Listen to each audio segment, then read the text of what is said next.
ॐ वर्णानामर्थसङ्घानां रसानां छन्दसामपि मंगलानां च कर्तारो वंदे वाणी विनायको। मेरी ओर से आप सभी को प्रेम भरी जय श्री राधे, जय श्री कृष्ण, जय सनातन।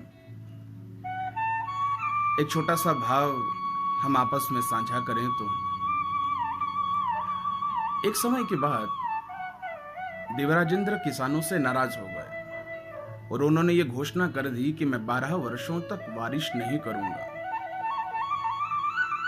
निराश हुए किसानों ने देवराजेंद्र के आगे बड़ी मन्नतें करी, बड़ी विनती करी। तब देवराजेंद्र ने उन किसानों से कहा कि अगर भोले बाबा डमरू बजा देंगे तो बारिश हो जाएगी। बेचारे किसानों को एक आस सूझी, वो भोले बाबा की ओर गए, लेकिन तब तक देवराजेंद्र ने भोले बाबा को उस पूरे विषय से अवगत करा दिया और 12 वर्षों तक डमरू ना बजाने के लिए राजी कर लिया।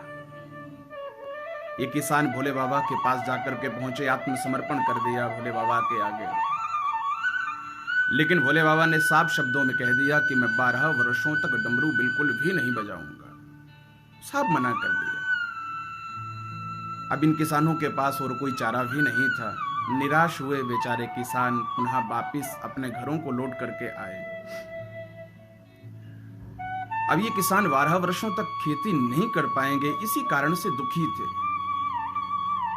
लेकिन इन किसानों में से एक किसान ऐसा था जिसे पता था कि 12 वर्षों तक बारिश नहीं होगी। फिर भी वो किसान प्रतिवर्ष खेतों में हल चलाता, बीजा रोपण करता, अपने खेतों की मरम्मत करता। बाकी सब किसान उसको देख करके मूर्ख कहते, पागल है, मूर्ख है। लेकिन एक बार गांव के सब किसानों ने इकट्ठे होकर के उस किसान से जाकर के कहा, अरे मूर्ख, क्या तुम्हें इतना पता नहीं है कि 12 वर्षों तक बारिश नहीं होगी? फिर तुम व्यर्थ में अपनी ऊर्जा और अपना समय क्यों व्यर्थ कर रहे हो? विचार करना। उस किसान ने बड़ी सुंदर बात कही, मुझे पता है कि 12 वर्षों तक बारिश नहीं होगी और मुझे पता है कि मेरे द्वारा लगाई गई ये फसल बढ़ने वाली नहीं है, लेकिन फिर भी मैं प्रयत्नशील हूं। क्यों? क्योंकि 12 वर्षों के बाद जब बारिश होगी तो कहीं मैं खेती करना भूल ना जाऊं। मैं प्रतिवर्ष खेती इसीलिए कर रहा हूं ताकि खेती करने की जो क्रियाएं हैं और मेरे शरीर का जो बल है वो वैसा ही बना रहे। मेरी दिनचर्या में जो कार्य पहले थे वो 12 वर्षों बाद भी बने रहे, ताकि मैं अच्छी तरह से खेती कर पाऊं।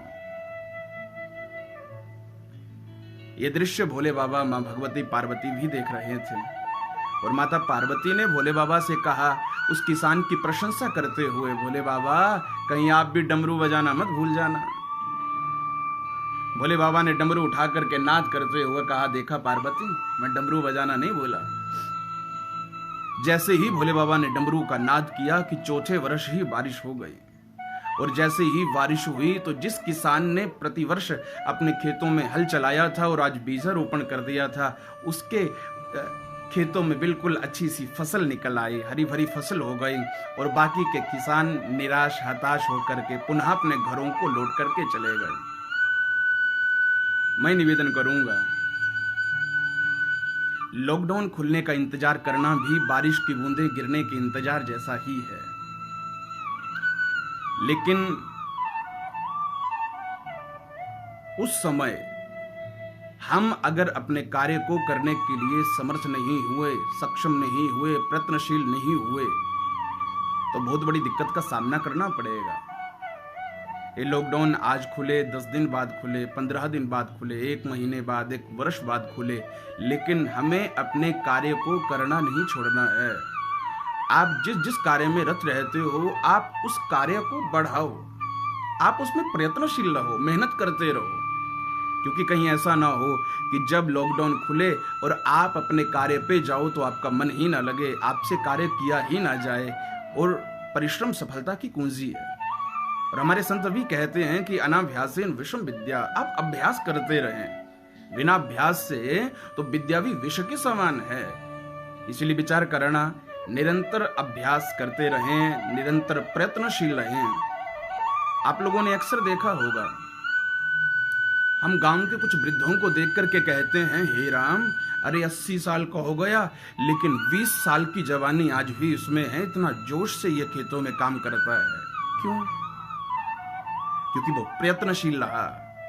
20 साल पहले, 40 साल पहले वो जैसा काम खेतों में करता था, आज भी वैसा ही कर रहा है। और जिस एनर्जी से, जिस ऊर्जा से वो उस समय खेतों में आता था, कार्य करता था, आज भी अपने आप को वैसा ही कार्यों में रत रख रहा है। और इसीलिए तब की जवानी, तब का जोर, तब की मेहनत आज रंग ला रही है। मैं निवेदन करूंगा, हमें भी कार्य में प्रयत्नशील रहना है, हमें भी अपने कार्यों में तत्पर रहना है, ताकि हम अपने कार्यों को भूल ना जाएं। अब हर एक व्यक्ति जो जिस कार्य को करते हो, जिसका जो कर्म क्षेत्र हो, उस कार्य को करना ना भूलें, घर में प्रयत्नशील रहें।